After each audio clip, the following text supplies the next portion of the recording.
नमस्कार दोस्तों, मैं दिगंबर कश्यप, न्यूरोथेरेपिस्ट। आज हम इस वीडियो में बात करने वाले हैं, बहुत ही कॉमन विषय है आज का हमारा, शरीर में बीमारियां क्यों आती हैं। देखा जाता है कि हम देखने में तो स्वस्थ हैं, लेकिन हमारे अंदर बहुत सारे रोग उत्पन्न हो जाते हैं। इसके बहुत सारे कारण हो सकते हैं। जैसा कि हम सभी जानते हैं, हमारे शरीर में दो किडनी होती है, एक राइट साइड और एक लेफ्ट साइड, और दोनों किडनियों का फंक्शन अलग होता है। जो राइट किडनी है वो 80% अल्कली को फिल्टर करती है और 20% एसिड को फिल्टर करती है। ऐसे ही जो हमारी लेफ्ट किडनी है वो 80% एसिड को फिल्टर करती है और 20% अल्कली को फिल्टर करती है। यानी कि इस आधार पर हम कह सकते हैं कि हमारे शरीर में ईश्वर ने जो दो किडनी बनाई है उन दोनों का फंक्शन अलग अलग है। अगर दोनों का फंक्शन एक होता तो ईश्वर हमको एक ही किडनी देता। जैसे कि हमें एक हार्ट दिया है, एक लीवर दिया है, तो ऐसे ही एक किडनी देनी थी, लेकिन दोनों का कार्य अलग है। आपने देखा होगा कि अगर किसी कारणवश व्यक्ति की एक किडनी में कोई प्रॉब्लम आ जाती है तो वो एक किडनी से भी जीवित रह सकता है। अब मन में प्रश्न आएगा कि फिर वो इस कंडीशन में क्या कार्य करती है। तो वो इस कंडीशन में 1 घंटे एसिड फिल्टर करती है और वो 1 घंटे अल्कली को फिल्टर करती है। दूसरा आता है जेनेटिक बीमारियां।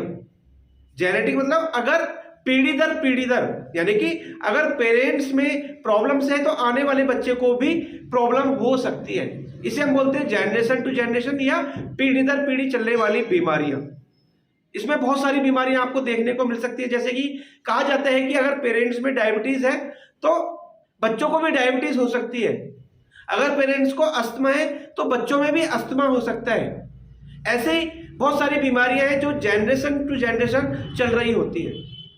जिन लोगों का डाइजेशन ठीक नहीं रहता, उनका पाचन संस्थान ठीक प्रकार से कार्य नहीं कर रहा होता, उसके कारण से भी बीमारियां आ सकती है। जैसा कि कहा जाता है कि हमारी बॉडी में जो डाइजेस्टिव सिस्टम है वो बहुत इंपॉर्टेंट रोल अदा करता है।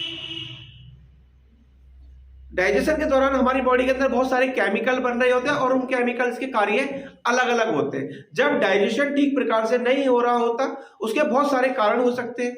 हम ठीक समय पर खाना नहीं खाते, हम खाना चबा कर नहीं खाते, हम खाने के साथ पानी पीते हैं, हम कोल्ड ड्रिंक पीते हैं, हम चाय कॉफी का ज्यादा सेवन करते हैं, हमारी दिनचर्या ठीक नहीं है, हम सही समय पर नहीं सोते हैं, जिसके कारण से हमें रोग आ जाते हैं। या हमारी बॉडी के अंदर बहुत सारी ग्लैंड हैं, बहुत सारी ग्रंथियां हैं, जब उनका केमिकल सिक्रेशन ठीक प्रकार से नहीं हो रहा होता, वो भी बहुत कारणों पर निर्भर करता है।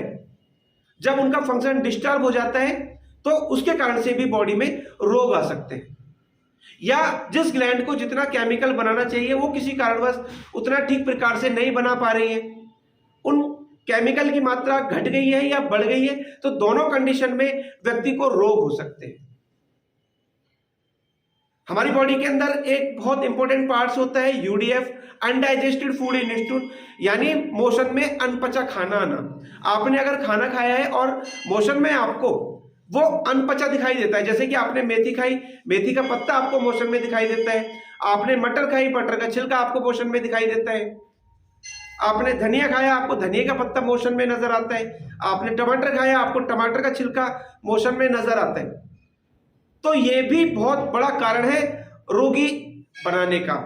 यानी कि अगर जिसके मोशन में यूडीएफ नजर आता है तो या तो वो रोगी हो चुका है या उसको कोई रोग आने वाला है। हमारे पेट में एक एसिड होता है जिसे हम HCl बोलते हैं, हाइड्रोक्लोरिक एसिड, और वो 3 चीजों से मिलकर बना है, एसिटाइल कोलाइन, हिस्टामाइन और गैस्ट्रिन।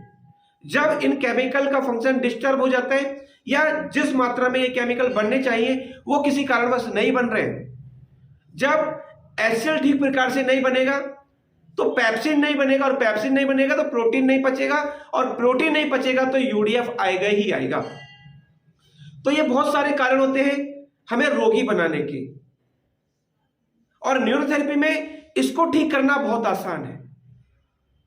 हम बॉडी के अलग अलग पार्ट्स पर प्रेशर देते हैं जिससे कि जो केमिकल ठीक प्रकार से कार्य नहीं कर रहा है या जिस ग्लैंड को जितना केमिकल बनाना चाहिए वो किसी कारणवश नहीं बन रहा है, तो निश्चित समय के लिए निश्चित पॉइंट पर हम प्रेशर देते हैं, जिससे हम बॉडी के अंदर ब्लड सर्कुलेशन को ठीक कर देते हैं और बीमारी को हम क्योर कर सकते हैं।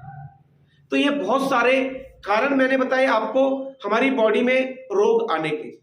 अगर आपको इनमें से कोई भी गंदी आदत है, गंदी आदत मतलब आपका रूटीन ठीक नहीं है, आप ठीक समय पर नहीं खाते हैं, आप खाना चबाकर नहीं खाते हैं, आप खाने के साथ में पानी पीते हैं, आप कोल्ड ड्रिंक पीते हैं, तो आपको इन चीजों का ध्यान रखना चाहिए।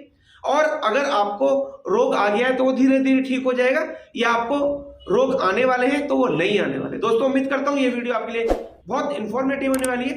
दोस्तों आप अगर हमारी वीडियो को पहली बार देख रहे हैं, हमारे चैनल को सब्सक्राइब जरूर करें, वीडियो को अधिक से अधिक शेयर करें, वीडियो को लाइक करना ना भूलें और बेल आइकन बटन जरूर दबाएं, जिससे कि जो भी वीडियो हेल्थ पर हम आपके लिए लाएं उसका नोटिफिकेशन टाइम आपको मिलता रहे।